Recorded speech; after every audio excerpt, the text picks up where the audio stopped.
On this episode, we're going to be taking a look at the CRT and discussing whether they're really corrupt or not, right here on the Tequila Hombre, coming up next.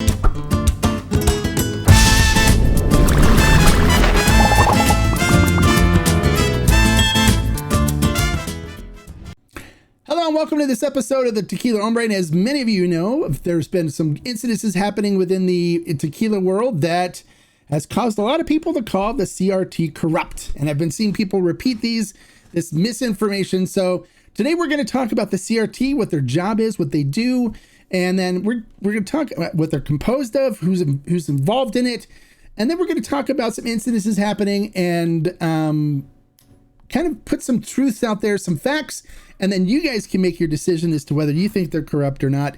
But today we're going to just discuss facts and kind of talk about the CRT and give you more information so you can make an accurate and informed opinion. So let's not waste any more time. Let's talk about the CRT. The CRT, or otherwise known as the Consejo Regulador de Tequila, or the Tequila Regulatory Council in English, is the official entity for verification for the tequila industry. It is a not-for-profit entity that is funded by the Mexican government through tax dollars collected through tequila production. The board of the CRT is composed of people from 4 different groups within the industry. It's composed of people from tequila producers, from agave growers, from bottlers, from marketers, and from government agencies within the government of Mexico. The government agencies represented on the board include the Secretary of Economy, which is responsible for collecting the taxes for tequila production. There's also the Mexican Institute of Industrial Property, which they're responsible for protecting the appellation of origin for tequila. There's the Federal Customer Protection Agency, which is, again, responsible for protecting the consumers. It's pretty self-explanatory. There's the Secretary of Health, which is, of course, to make sure that the tequila produced isn't going to kill anybody. And the Secretary of Agriculture, which is, of course, responsible for the agaveros and for growing agave throughout the tequila producing region. Now, there's 4 main objectives of the CRT and what they're supposed to do. And some of them are really important. The first one, the main objective for them is really important, and that is to ensure compliance with the official standards of tequila production, otherwise known as the norma. Those are the rules, the laws that dictate what you can and can't do for tequila production. Other things they do, they're responsible for guaranteeing the purity of tequila for the consumers. They're responsible for safeguarding the appellation of origin for the word tequila around the world. And they're also supposed to provide accurate and trending information to the agave tequila supply chain so they can prepare for anything that may happen in the future, as well as make sure that tequila production is going to move forward. All right, so now you pretty much get an understanding of how the CRT is composed. Let's talk a little bit about their duties and what they do. Now, on many of my trips to Mexico, when I go to visit the distilleries and hang out with the master distillers and the people making tequila, every time they've been producing, there's been a CRT representative on the premises watching what's going on, making sure that they're following the rules set in the norma. There's also laboratories in a lot of these distilleries, at most of them. I think actually they may be required to have a laboratory there, and they're required to save samples from every single batch that they do for the CRT to evaluate and to make sure that they're in compliance with the rules and regulations set forth in the standard. Now, never once have I ever had a producer say to me, hey, the CRT's here, yuck, yeah, blah, blah. They've always like, hey, Mark, you got to meet our CRT rep. And they introduced me to him, and I get the chance to talk with them. Most of them spoke English, so I didn't have any issues with communicating directly, but they seemed very passionate people about tequila, and they love what they do. A lot of them have degrees coming from food production and such at the universities there, and are engineers. And so they're doing their evaluation of the tequila, making sure that the producers are following the guidelines. Anytime I've done barrel picks where we're checking out barrels in the barrel room and opening them up and pulling samples, there's a CRT rep there also confirming that the barrel was opened, the date and time, and making sure everything was compliant with the aging rules set for as well in the normas. And so my interactions with CRT officials have been quite positive, and I have no issues with anything that I've ever discussed with the CRT officials at any of the distilleries that I've been at. Now, where I think a lot of the negative energy comes from for the CRT is the fact that they are basically a law enforcement agency. They're responsible for enforcing the rules. And there's been, well, many producers that have tried to skirt the rules. Matter of fact, the CRT will tell you that the tequila industry inherently is corrupt. And there's a lot of issues that they're constantly trying to battle within the tequila industry of people trying to beat the system. Examples of this consist of brands and distilleries using Espadín instead of Weber Blue Agave to make tequila. I'm sure that won't hurt you, but it makes it so it's not tequila since it doesn't follow the tequila production rules.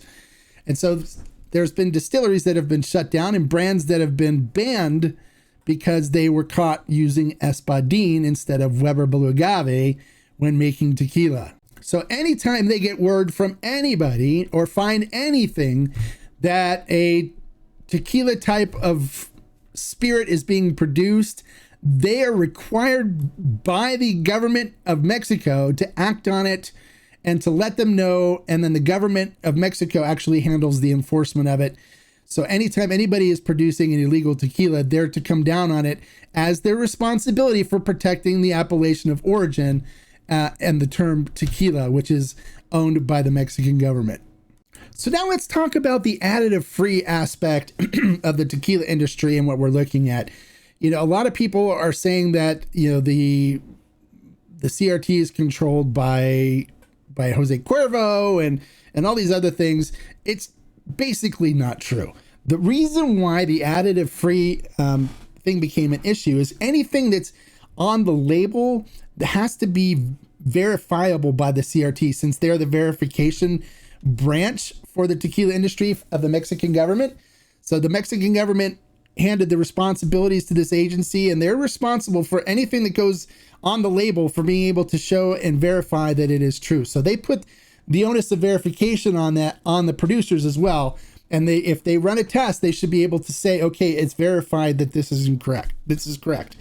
Now, it is a known fact that there are some additives that are used within the tequila industry that are undetectable. And those are primarily your flavoring additives, like your vanilla flavoring, your caramel flavoring. Those are undetectable because a lot of the elements that make up the additives are actually already in the tequila from wood aging. So the issue there is there's no way to verify, for the CRT to verify, for any lab to verify whether those have been added or not, because they're already in the tequila. So when the CRT shut that down, what they basically said was that anything that you put on the label has to be verifiable. You have to be able to verify it 100% accurately that it is indeed a true statement. That way there's no deception for the consumers. So not only is the CRT responsible for making sure that the producers that follow the norms, but they're also responsible for making sure that anything on the bottle is being true and honest to the consumer and that there's no deception. Now, one thing I know somebody's going to respond back to me about, well, why does it say 100% agave on it? Well, the 100% agave on the bottle doesn't mean that what's in the bottle is 100% agave.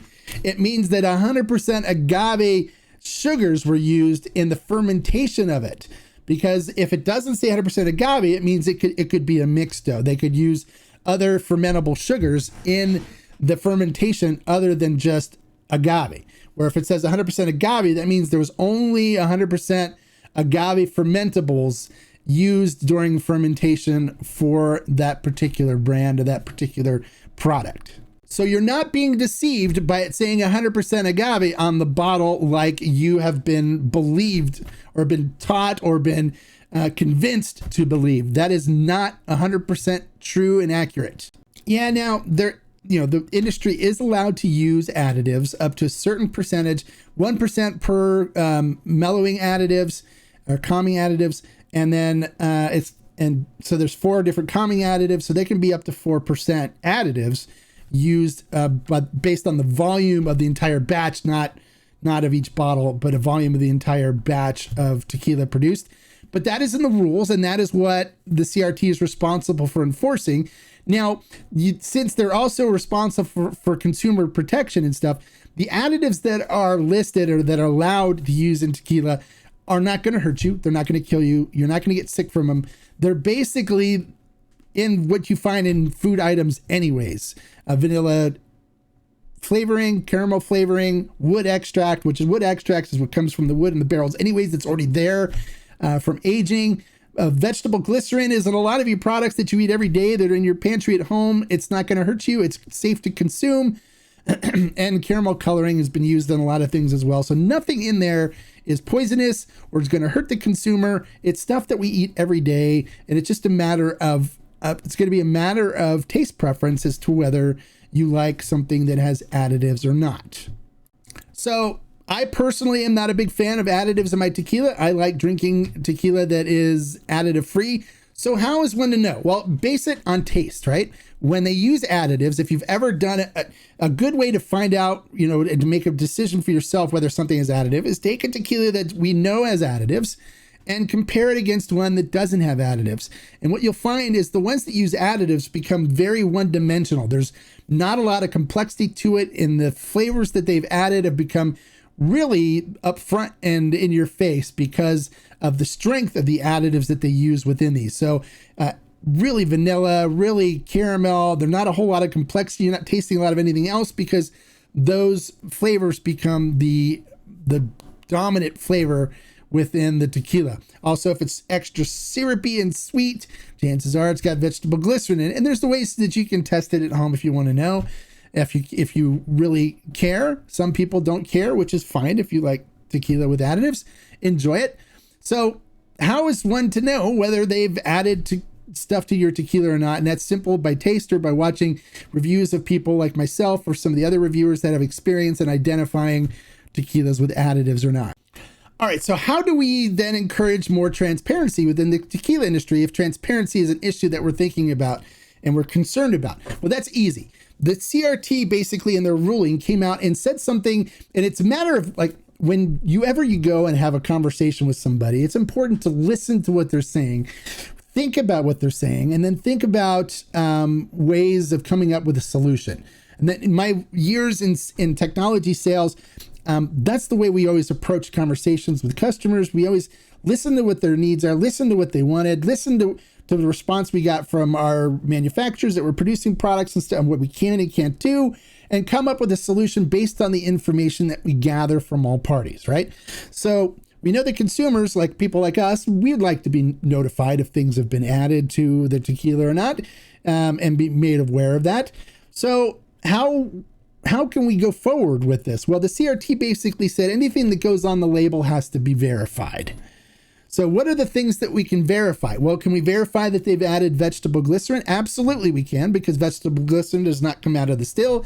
It's not present in barrels. So and you can test, an evaporation test will show whether vegetable glycerin is there. And if you haven't seen my additive test that I've done before, that is a prime example. The evaporation test is basically evaporating off the alcohol and water, and whatever's left has been what's added that did not come out of the still originally.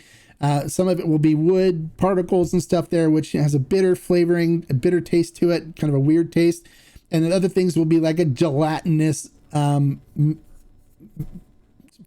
on the pan, which is vegetable glycerin. So they can easily test for vegetable glycerin. That's easily verifiable. So on the label, if they wanted to put no vegetable glycerin added, they could do that because it's 100% verifiable. See where I'm going here? No added artificial sweeteners. You can test for artificial sweeteners easily by doing the evaporation test and seeing what's left there. A lab can easily test for artificial sweeteners. So they could put on the label, no artificial sweeteners. They can say no added agave nectar, no added, all kinds of things that they can put on the bottle.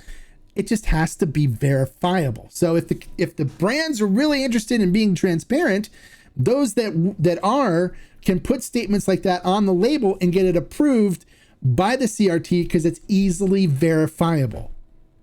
And that's the issue. So the CRT doesn't have a problem with people putting things on there that are about, some of the additives that they use, but it needs to be verifiable information. And that's where the problem is. People weren't listening. People were wanting to engage in a fight with them instead of listening and saying, okay, how about if we came up with a solution where we did something like this and worked with them? It's always better, instead of fighting with somebody, to work with them to come up with an amicable solution for everybody. So one thing to keep in mind on a final note here is to keep in mind that the CRT is responsible for doing what's good for the tequila industry as a whole. Its board of directors is the one that put together the things for norma changes and stuff like that. So it involves people from all aspects of the tequila industry. And of course, Cuervo and Sauza and the large guys are going to have a lot more influence because they produce a lot more tequila and provide a lot more tax dollars for the government. And in all honesty, what's good for Cuervo and for Sauza is good for the tequila industry as a whole. It may not be good for the consumers, but it's good for the tequila industry as a whole.